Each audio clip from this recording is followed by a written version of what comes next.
Welcome to the massive game, Monday night stakes, major stakes. Winner not necessarily takes all, but if the Dolphins win, they get back to 500.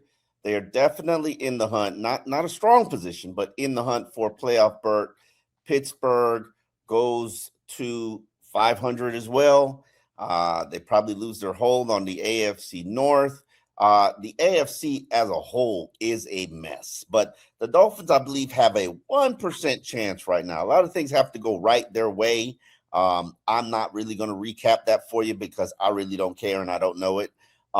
When they beat the Steelers, if they beat the Steelers, I will pay attention to what they need to happen since they don't control their own destiny. But I personally believe that the Dolphins do have a good chance of beating the Steelers on the road if this is a different team than what we saw earlier this season and what we've seen for the entire 2 decades of that so Dolphins. Isaiah Smalls, you are new to the beat. New when I mean relatively been here 2 years. I am positive you don't know what that so Dolphins means. Yes, I do, because context clues are a thing, and I'm guessing it means fumbling when you need them to deliver the most. Am I somewhere in the ballpark? It's like the Charlie Brown. You're probably too young for Charlie Brown. Yes, with the football. Yeah, Yeah, okay, come on now. we're All right, listening. what? Come on, come on. Hold on, What? wait a minute. You was watching Charlie Brown? Yes, as a kid, of course. I was a kid watching Charlie Brown. Like, Yes, and it's something that they continue to do. I'm pretty sure you could find Charlie Brown on right now for your daughter. I'm pretty sure, or at least during the Thanksgiving season for sure. I'm sure. I know that for a fact. okay. Well, Lucy always used to put the ball there and tell Charlie Brown to kick it. And, Charlie Brown would run every single time. And then right when he got up there, Lucy would pull the ball away. And that's what we've done with the Dolphins for virtually 2 decades. They get your hope, sell your hope just to let you down. Right now, I would say this has been a very impressive run of the Dolphins, winning 5 of the last 6, winning 4 straight. People will say they've beaten nobody. Well, here is somebody. The Pittsburgh Steelers, we know what Mike Tomlin's team is. We know what that team's DNA is. They will not have J.J. Watt, their best player. T.J. Watt. Damn it, T.J. Watt. Why do You've done that so many times. Yeah. They will not have T.J. Watt, baby boy T.J. Watt. How much of a difference do you think that makes in this matchup?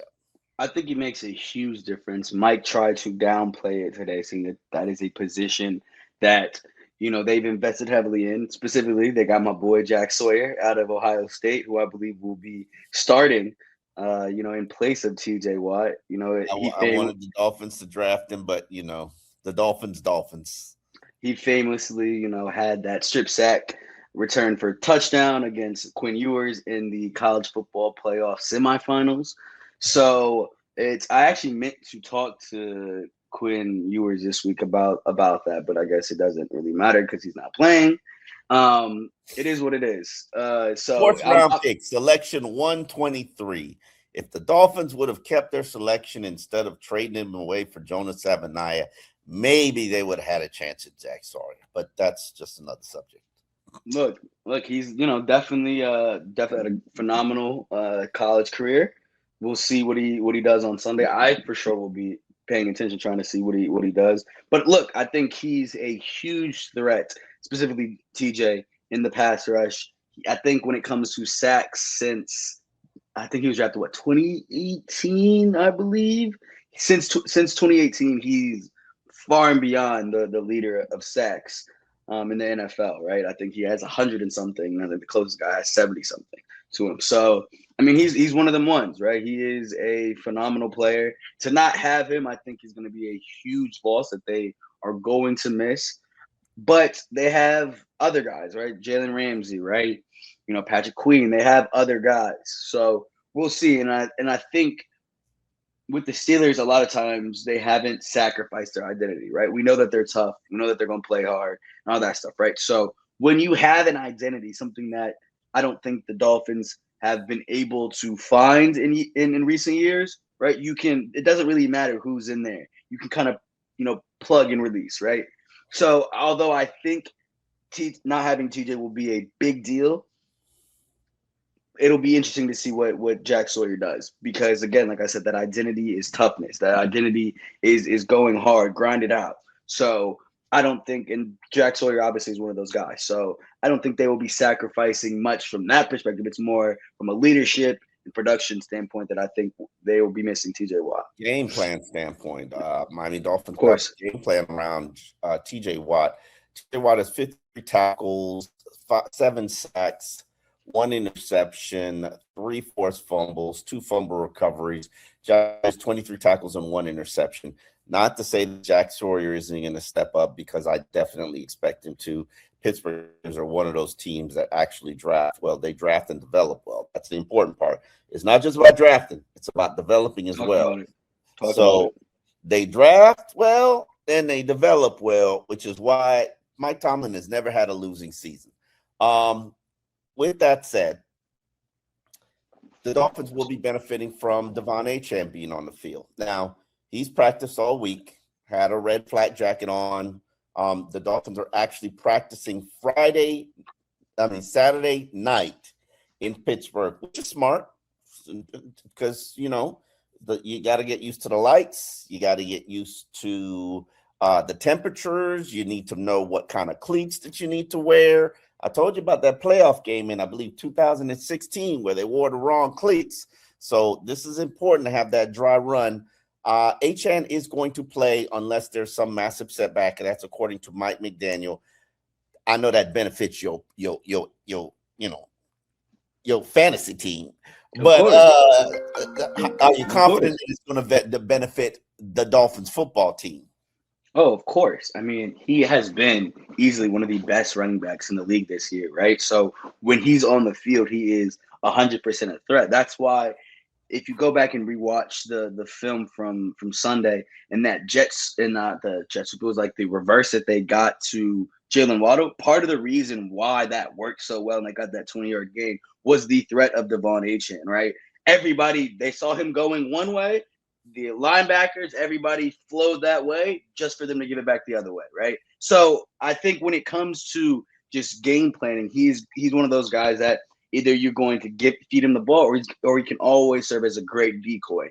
And you combine that with the way Jalen Wright can capture what he did on Sunday at the Jets. I mean, it was a good performance once he got towards the end of the game. Once he got his legs under him, he started cooking. Before, there were some holes being missed, and I was scratching that a little bit. But once he got cooking, I think a lot of that was. I'm not slighting Jalen Wright, but I think a lot of that was the blocking from the offensive line. That's fair. That's fine. You can put it on whatever you want. All I'm saying is, if he can go out there, if they can block that well, if he can run as hard as he did, I think they legitimately have a really good 1-2 punch, with Ollie being that guy that can convert on short yardage situations, convert, in situations, goal line situations. Like, to me, I've been advocating for this 3-headed snake to finally rear its head for weeks. I've been doing that. I have. You know it. You know I've been advocating. I know. I don't know if I buy the 3-headed snake. I'm just saying. That's fine. You don't have to buy it. All you have to do is I buy the 3 tight end. I could buy the 3 hippos. It's the 3 what? Hippos? Yeah, I don't know. You said snake. I'm trying to figure out a big animal. I was like, wait, what? Okay. 3-headed yak. Okay. Darren Waller, Greg Dulwich, and Jolene Hill.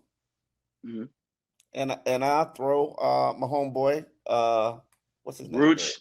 Hayden Rucci just got back? No, not Hayden. Oh, dang.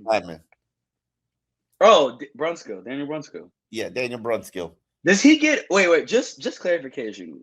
Does he get listed as an actual tight end in terms of, like, if they're calling for 22 personnel, right? Is he now that second two? Like, it depends. Sometimes they will say that the referee calls it and they say 64 is ineligible. And the Dolphins have to go into the game and declare him as ineligible. Now, they could put him on the line and not make him ineligible, but that means he can't run a route. So it's they have had him on the field and not made him ineligible, which is just, you know, it's complicated. What I like about this, and I don't think people have factored it in, is you only have, especially this is really big in college. In college, you only have 20 hours to work with your student athletes. Everything else is study time, school time. You have 20 hours during the week to work with student athletes to get them ready for game day. In the NFL, you have way more than 20 hours. You have, I think they put in like 8-hour days, not 8-hour days Wednesday, Thursday, not Friday. So 16, probably about 4, probably about 6. So 16, 26. And then Saturday, you might put in another 4. So we're about 30 hours a week. Imagine how much time a defense has to prepare for Brunskill. You have to take practice time out to prepare for Brunskill. That's true. Preparation, film study time out to prepare for the Brunskill package. And that's true. Then, you know, just know the rules, just to go over it. Just, this is what they've done. This is how they use him. He's not, you know, he's not going to catch a pass. One day he's probably. I was going to say, one day he's going to catch a pass. Like, he's going to catch a pass. Oh, 100%. 100%. That's definitely the minute that they put this in here. I'm sure they told him, look, it's not going to happen today, not next week or the week after that. But eventually you are going to catch a pass. And I just need you to be ready for that, John. 100%. Yeah, I believe that every opponent that has played them since they unleashed the Daniel Brunskill package has spent at the least 2 to 3 hours talking about it, going over it, practicing for it. And that's one of the wonderful elements. Like, you know, remember when the Dolphins used to do those cheat motions and we called them cheat, even though they were borderline not cheat? Yeah, you had to spend hours working on those cheat motions because the Dolphins and the 49ers were one of the unique teams that do it. Now, Dolphins don't do it anymore. Why? Because they don't have really the weaponry that can master it. And that's one of the factors on why we were like, well, why is Tua playing so bad? How often do you see people really go in motion on this offense? And then when they do throw the ball short to Malik Washington, what are we getting? 3.3 yards per reception? I could actually tell you the exact number we're getting per reception. 6.9 per reception. Okay. I don't want to be a hater, but it's time to throw them Tyreek Hill plays out or give them to Jalen Waddle. One or the other, because what are we doing here? Like, what are we doing here? We used to have him for Devon Achane till he started churning out yards on the field. Maybe we get back to the point where Ollie Gordon or Jalen Wright are in the backfield and Devon is doing his thing. Like, come on. If we're not gonna have Tyreek on the field, we got to throw them plays out. It's just a waste of a snap at this point. Don't say that. Don't say that. I think there's value in doing some of the things that you used to do, like that are core principles to your offense. Granted, they might not be as successful, but they somewhat can be used to set up something else, if that makes sense, right? Like we both know the NFL is a chess game, right? Like I'm gonna show you my move, you're gonna show me your response. I'm gonna show you my move, I'm gonna show you your response, right? The first 20 or so plays are scripted because you just want to see how the defense is reacting to what you saw on film and what you're trying to. Yes. Yeah. But then it's okay, cool. Like I saw this. Let me go back to this play and let's see how they attack it now. Not just the first 20. You got to understand. There's red zone plays. There's 2-minute. There's 2-minute offense plays. Yes. There's 2-point conversion plays. Yes. There's short yardage plays, and they work on all this in the week. There's 40 and going in plays. You know, quick turnover plays. So they got all that scripted. They work on it all during the week. Now, does it always work? No, it doesn't. Clearly, no, it doesn't. But there's certain things that are core tenets of your offense that you have to continue to do, like the boot action, like with Tua, and then the getting it to the tight end in the flat. Like that's why I was so. If anyone follows me on Twitter, that's why I was so blown away with the way that they most recently did it against the Jets, where they pulled Aaron Brewer, who I talked to about it. He said, I don't know how true this is, but he said, honestly, that wasn't in the playbook. I just be doing shit sometimes. I was like, ain't no way, bro. There's something in the playbook that says you pull it, bro. I don't believe that you.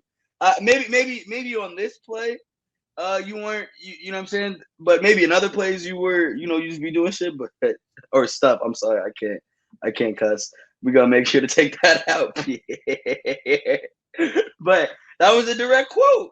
So Yeah. it just it's very funny, and it's look.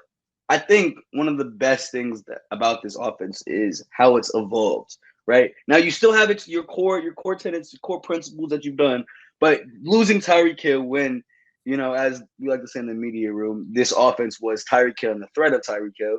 I think it's been you got to commend Mike McDaniel for that, because there is at times you have to, because they could have easily packed it in. They could have easily been like, especially after Chris Greer got fired, could have been like, look, man, it's been a good run.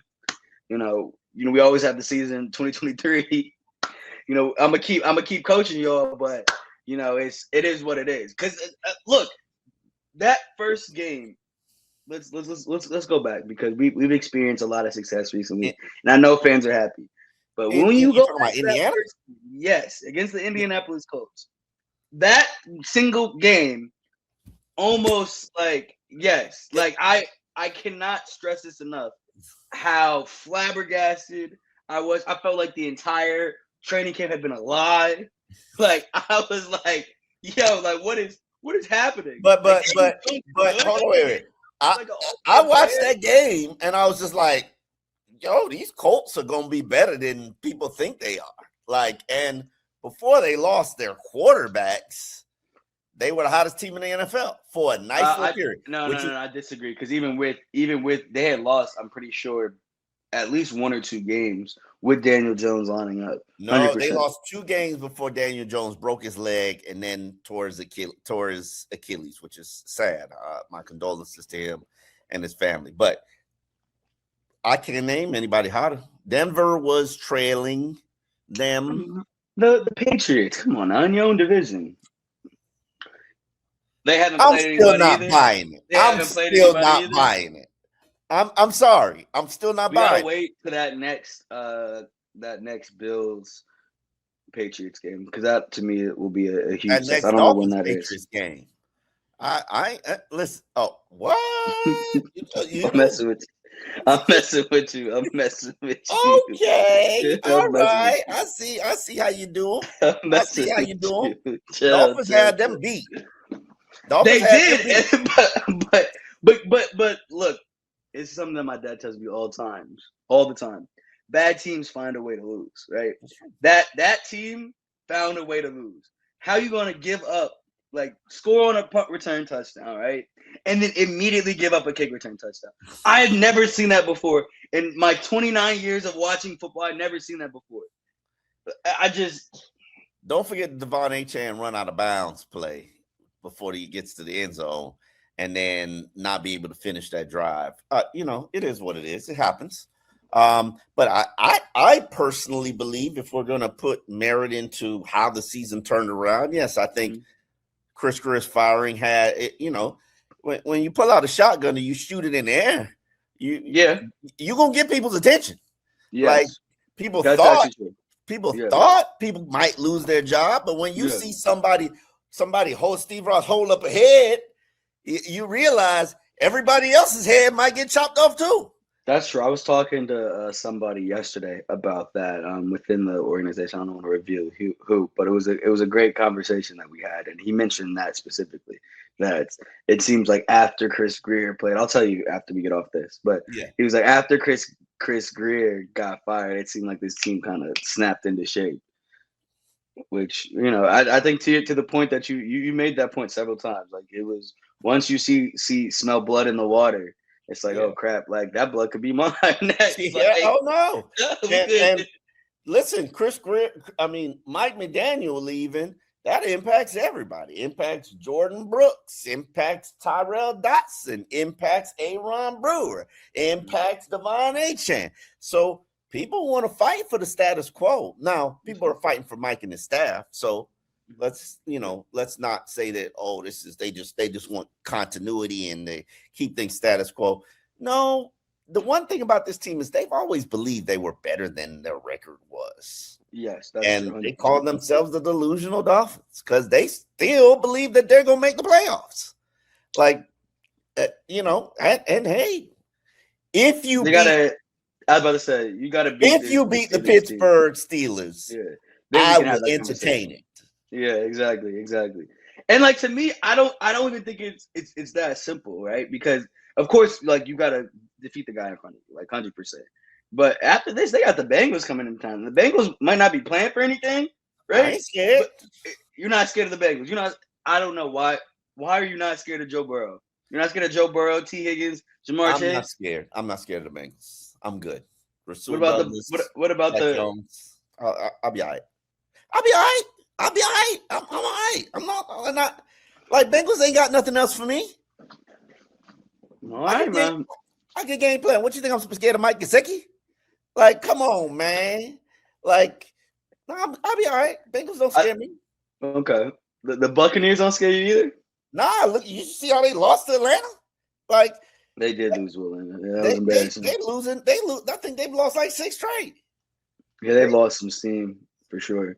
Yeah, they've lost. Did you see the F-bombs? Todd Bowles was 7 F-bombs. That's because they 1, 2, 3, 4, 5. They've lost 5 of their last 6. Yeah, that was a y'all put my job in jeopardy right now. Yeah, 5 of the last 6 is kind of crazy. Yeah, I mean, but Dolphins lost 6 of 7. Like it happens, and you got to respond to it. You do. No, they didn't. Not 6 of 7. Yeah, they lost the first. No. It was Yes, it's first 6 of 7. First 6 of 7. They were not 1 and 7. They were because remember they were 2 and 6. They were 2 and 6. They were 1 and 6. Losing, they lost 6 of 7, so they won 1. Oh yeah, they were 1 and 6, and then they went into Atlanta. You're right. Yeah. My bad. My fault, big dog. It's all good. It's all good. I'm not a mathematician either. We write for a living. Amen to that. Amen to that. I'm not scared of nobody on this schedule. I'm damn sure not scared of New England. Okay. Okay. I mean, this is, to me, Pittsburgh is the biggest matchup of the season. To me, this is the Big Daddy game because you know what a Mike Tomlin team is going to bring. You don't know what New England's going to bring. You don't even know if they're going to be playing for anything in that final game. And Tampa over here bleeding out. Like Tampa is bleeding out. Tampa is certainly on life support. I feel you. Tampa's bleeding out. So, but I think to me, that's when it gets the things that give me the most fear, right? Or teams that got nothing to lose, right? Teams that are better than their record says. Give me the team that's got some stakes on the table. Give me the team that's got some skin in the game. Cincinnati ain't got no skin in the game. Tampa might still have a chance. That's what I'm saying. Tampa does have a chance because the Panthers are only 7 and 6. If Miami beats Pittsburgh and beats Cincinnati, that game's got the same stakes for Miami and Tampa Bay.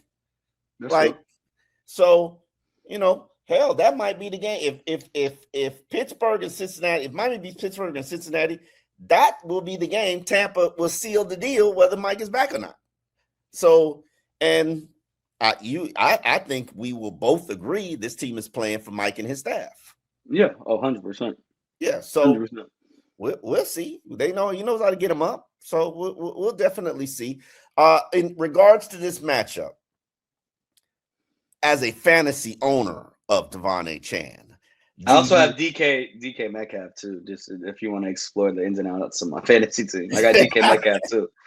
Okay. Isn't Metcalf hurt? No, he's playing. He's played.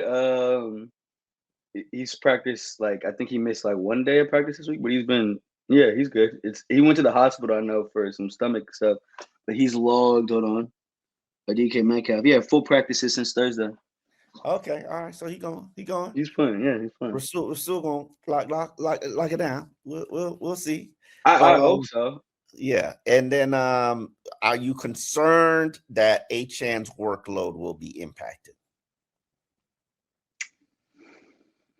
That's a good question, actually. I think maybe initially, like I think because they're gonna try to test him out, right? They're gonna try to And I test him think out, and Pittsburgh's gonna try to bruise him up. that's what I'm saying. So I think it depends what type of hits he's taking, right? It's I gonna think he's be a done a physical great game. job. Exactly. I think he's done a great job of kind of avoiding contact throughout the entire year.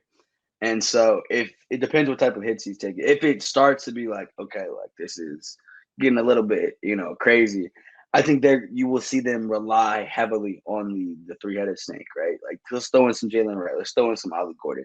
And then from there you just kind of ride the hot hand, right? And it depends who that is. It could be Jalen Wright, it could be Ollie Gordon, this week, right? So Yeah.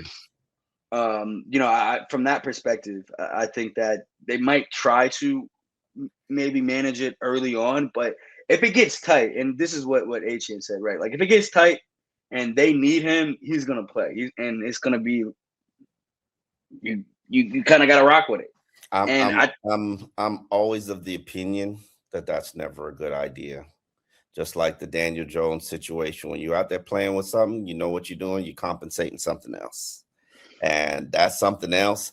And also, your opponents will be targeting that something, which is why a lot of players lie about what their injury is and don't really disclose what their injury is because they know that somebody will be out there targeting it.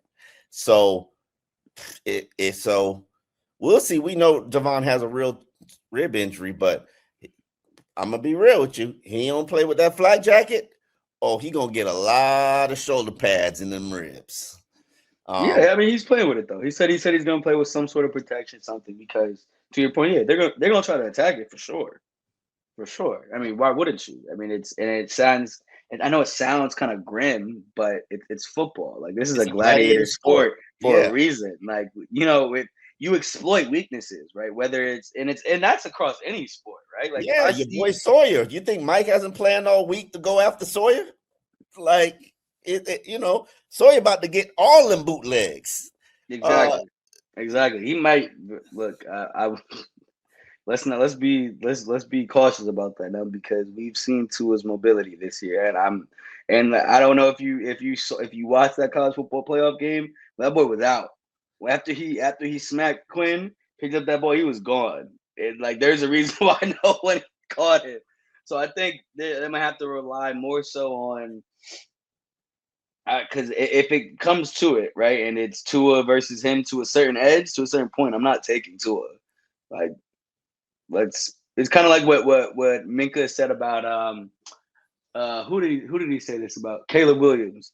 He was like, you've been trying that you can for most edge rushers in the league, you can outrun them. You're not outrunning me. And I think that's what Jack Sawyer is gonna say. The two if they run that bootleg to his side, you gotta be ready for it. Yeah. Look. Hey, who do you think Jalen Ramsey defends Darren Waller?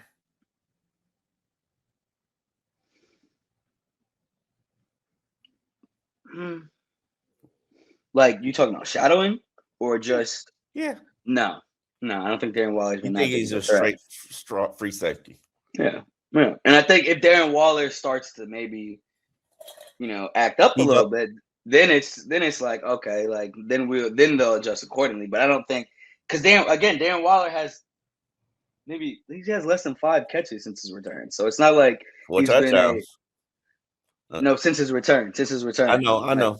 I mean, he does have the touchdowns, but I think until the Dolphins fully and I don't understand why they're kind of slowly bringing him along. Like it's week 15, right? Like either you here or you not, right? They try to make him last the season. I mean, he had